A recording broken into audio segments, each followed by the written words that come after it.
गुजरात के नवसारी जिले के मझगाम प्राइमरी स्कूल में एक टीचर मीनाक्षी सरदार अपनी क्लास में छात्र छात्राओं को गणित सिखाने के लिए अनोखे तरीके का इस्तेमाल कर रही हैं। मीनाक्षी छात्र छात्राओं को गणित के मुश्किल सवाल और थ्योरम को समझाने के लिए गानों और कविता का इस्तेमाल करती हैं। सारे बच्चे मैथ्स में इंटरेस्ट ले, उसके लिए मुझे कुछ करना चाहिए। तब मुझे अपने अभ्यास काल के दिनों की याद आई, जब मैंने मैथ्स के बहुत सारे गीतों के ऊपर एक प्रोजेक्ट तैयार किया था। तो मैं उसकी याद आई, तो मैंने सोचा कि क्यों नहीं क्लासरूम में इस प्रोजेक्ट को रखा जाए और गीतों के द्वारा बच्चों को पढ़ाया जाए। और अभी का तो ये चलन है कि सारे बच्चे म्यूज़िक में बहुत ही इंटरेस्टेड होते हैं, तो म्यूज़िक के ज़रिए अगर हम मैथ्स को पढ़ाएं तो बच्चे बहुत आसानी से उसको ग्रहण कर सकते हैं।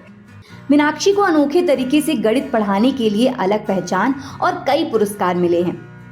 हमारे शिक्षिका बहन मीनाक्षी बहन के इनोवेटिव आइडियाज़ को जिला स्तर और राज्य स्तर तक सम्मानित किया गया है।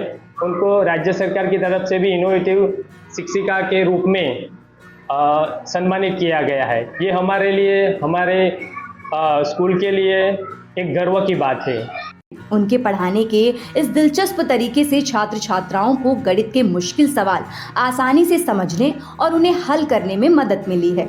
पहले मुझे गणित विषय मतलब बहुत मुश्किल ऐसा लगता था, इतना अच्छा लगता नहीं था। लेकिन जब से हमारी शिक्षिका मैम ने गणित विषय को संगीत के साथ जोड़ दिया, काव्य के माध्यम से गणित के एकमों को पेश किया, तब से हमको गणित के मुश्किल एकम सीखने में बहुत सहायता हुई।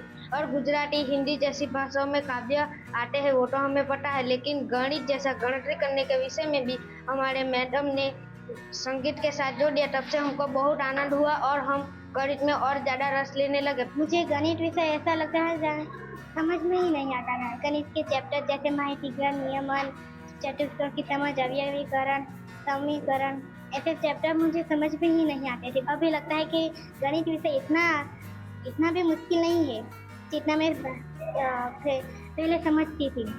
अभी मेरे मार्क्स भी इतना अच्छा आते हैं, मेरे मम्मी पापा भी बहुत ही खुश हैं।